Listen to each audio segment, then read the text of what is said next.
Nhận được hàng nhưng mà chả thấy gọi anh gì.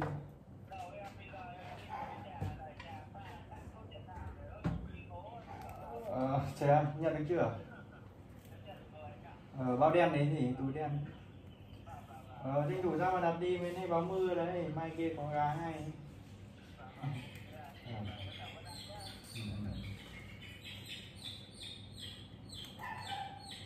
Này quả là gửi được này là tối ra đấy.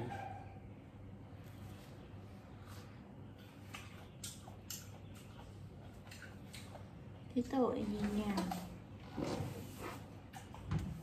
Hiện cầu vượt Đồng Quân đi ra đường cao tốc Mới Bính thì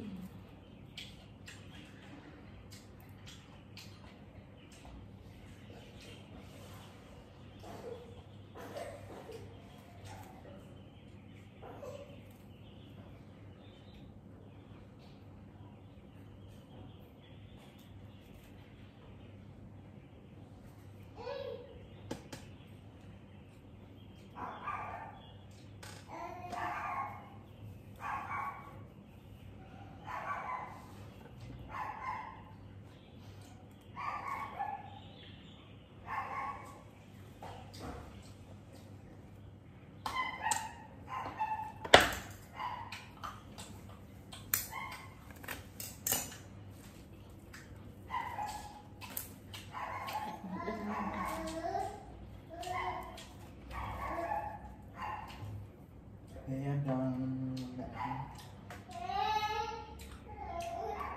Đấy rồi.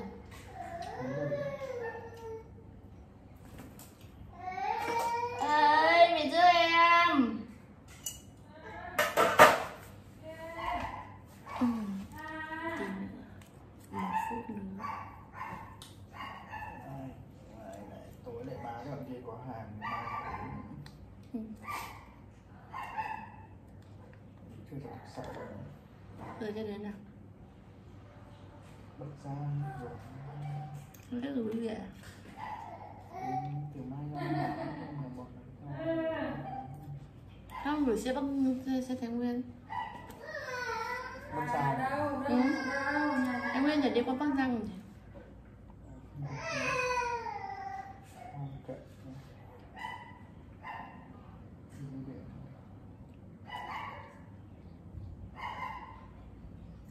Mấy cái 10 là.